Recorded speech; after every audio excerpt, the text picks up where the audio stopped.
Let's get the energy up in the room. Are you ready? Ladies and gentlemen, the next comic is a personal friend of mine. I've known him for 15 years, across continents, across countries. We lived in Kuwait together. And recently he got a haircut, so he's ready for TSA at the border, in case they want to, ship him off to El Salvador. Ladies and gentlemen, please help me welcome with a big round of applause my dear friend Ayman Nasor.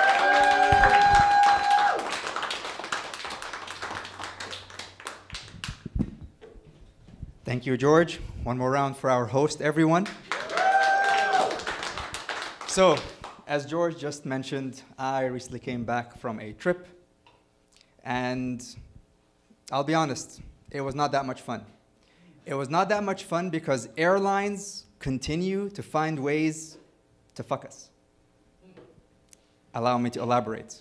Before, when we used to fly in economy, we always used to feel really bad as we walk past business class and see where we could have been if you go by George's jokes, if our parents had molested us. And we always used to be happy when we sit in economy, when we would get the God upgrade, where the person next to you just decides not to show up to the flight. Now, it could have been a personal emergency, they could have died, they could have been a terrorist, they could have been stopped at the counter, but we relished that free upgrade. Now, it's no longer free. You can bid for it. And I did just that.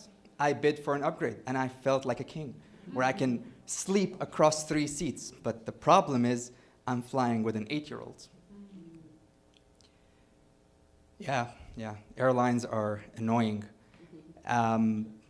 What's worse is that they also decide to make you feel even worse about yourself with that stupid curtain that they have separating business class from the rest of the riffraff.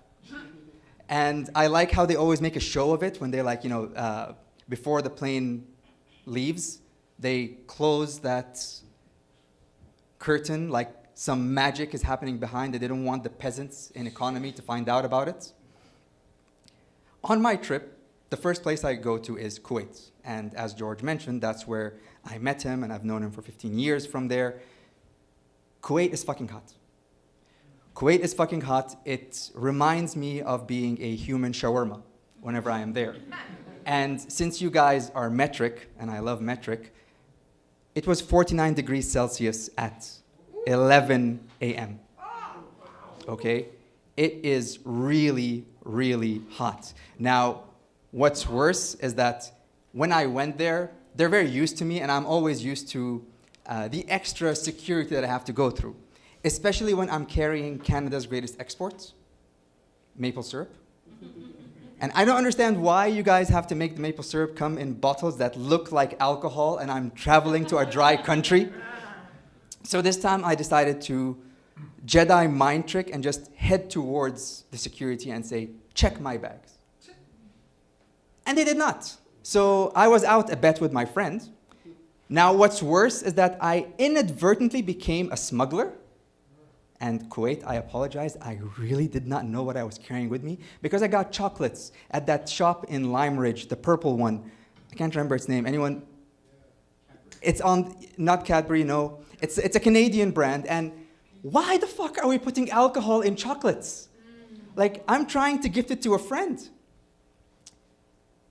And then I always have to end up going home, which is Egypt, where I get the haircut that I'm sporting right now because it is so much cheaper than Canada, and you get a 5-star service. Now, what wasn't good is that Egypt was cold. And by cold, I mean it was 20 degrees Celsius. I'm sitting outside with my cousins, and I'm freezing, but I can't ask for a jacket because I'm living in Canada, and I'm supposed to have acclimatized to the cold weather.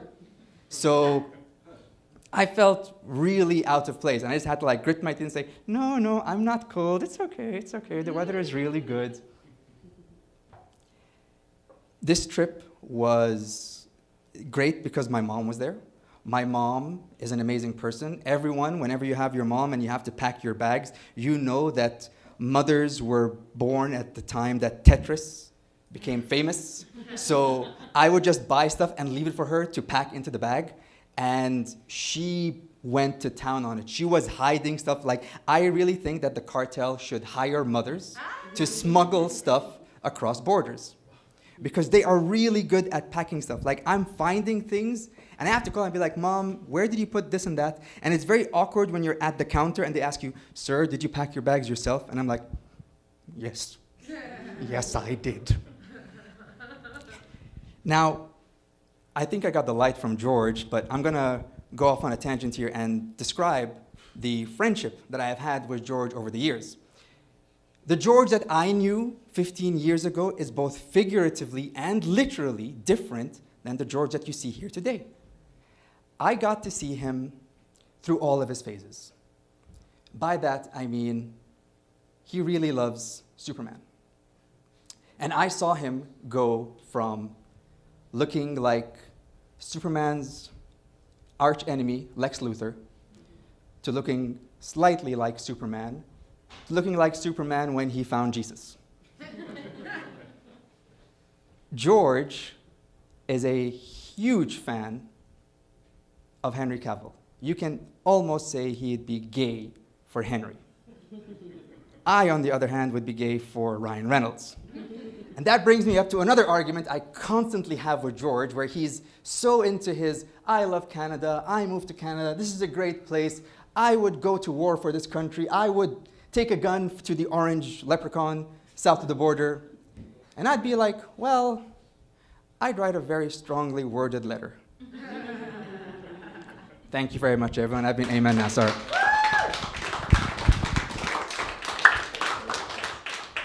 Give it up for Ayman. First of all, fuckface, thank you. We're traveling to the States together in about 2 months. Thank you for saying that about me. They're going to be waiting at the border. Is that the Arab guy that doesn't look Arab? That's, what did I give them an Arab accent? I don't know. Yeah, like living in Kuwait is really hot. It makes you kind of, like, it gets you empathetic about the Holocaust, you know, like, gives you a hands-on experience about what the Holocaust looked like. Do you have any Germans here on the cloud?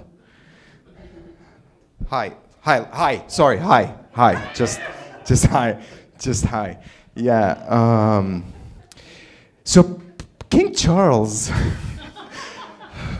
brought his side chick, the one who broke up his marriage, to Canada, and it's like the woman who destroyed your marriage is now, which gives you like a lot of, you know, like it's good energy to know, to walk around knowing that if you persist, you too can never be queen, because she's just a queen consort. What the fuck is that, consort?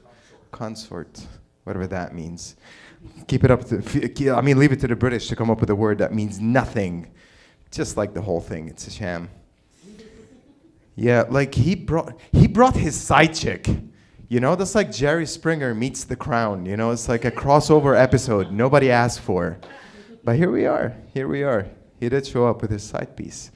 And honestly, like, you know, I always looked at Princess Diana just because of her, like, you know, her bravado, like her energy, all the good she's done, you know, sexually.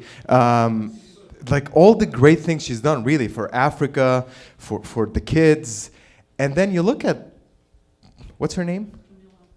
All right, whatever. And you're like, really? Her? Like, you know what I mean? Like, you're gonna look, her? Really? Like, the only way I would cheat on Princess Diana is with Megan Fox in 2006. That's it. And yeah, so Ayman mentioned that I'm gay for Henry Cavill. In fact, I am so gay for him, I'm willing to make the bar of soap. Literally, like I'll make the soap and then I'll drop it. I'll start with olive tree, grow it, you know, take care of it for 2 years, cut the olives, extract the oil, and then take it to a place and make the soap and be very artisan about it, you know, wearing an apron. And like bare-chested, although nobody wants to see that, you know, and just making the soap and then putting it in like a small thing, you know, and forming it and then like signing my name on it. And then Henry walks in, I'm like, all right. That's how gay I am. Sorry, I sprayed something. I don't care. So, are you ready for your next comic?